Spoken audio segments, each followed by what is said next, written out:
அன்புக்குரியவர்களே, பழைய ஏற்பாட்டின் புகழ்பெற்ற மன்றாட்டுகள் என்னும் விவிலிய தொடரில் இன்று நெகேமியாவின் எருசலேம் நகர் பற்றிய கவலை மன்றாட்டு, அதை பற்றி உங்களோடு பகிர்ந்து கொள்ள விரும்புகின்றேன். நெகேமியா நூல் முதல் அதிகாரம், அது எருசலேம் குறித்து நெகேமியா கவலைப்படல் என்று தலைப்பிடப்பட்டிருக்கிறது.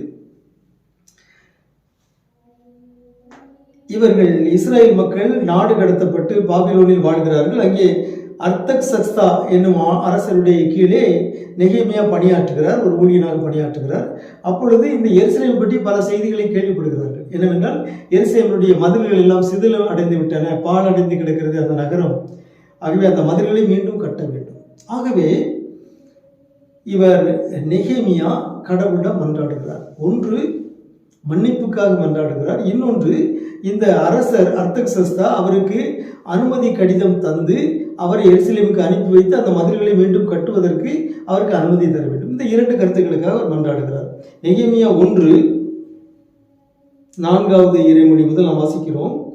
நான் நோன்பிருந்து விண்ணக கடவுளின் முன் மன்றாடினேன், விண்ணக கடவுளாகிய ஆண்டவரே என்று தொடங்கி அந்த நீளமான மன்றாட்டு. இஸ்ரேல் மக்களாகிய நாங்கள் உமக்கு எதிராக செய்த பாவங்களை அறிக்கையிடுகிறேன், அடியனுடைய மன்றாட்டை கேட்பதற்கும் செவிகள் திறந்திருப்பதாக. ஆகவே பாவங்களை அறிக்கையிடுகிறார், எங்களை மன்னித்துக் கொள்ளும் என்று சொல்கிறார். கடைசியாக இந்த ஜெபம் இப்படி நிறைவு பெறுகிறது. உம் ஊழியனாகி எனக்கு இன்று வெற்றியை அருளும், இம்மனிதர் எனக்கு இரக்கம் காட்ட செய்திருளும்.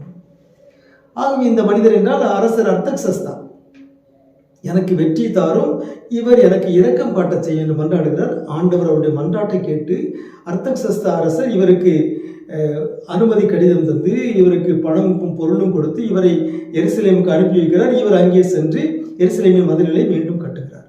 ஆகவே கடவுளுடைய மன்றாட்டை கேட்டார்.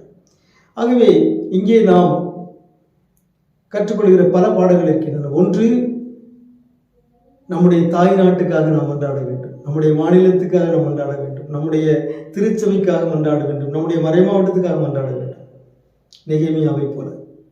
இரண்டாவதாக, பாவ மன்னிப்பு கோர வேண்டும்.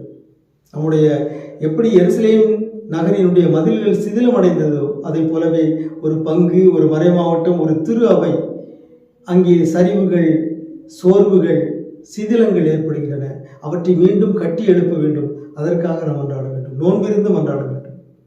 மூன்றாவதாக, நம்முடைய அதிகாரிகள் நம் மீது தயவு காட்டுவதற்காக நாம் மன்றாட வேண்டும்.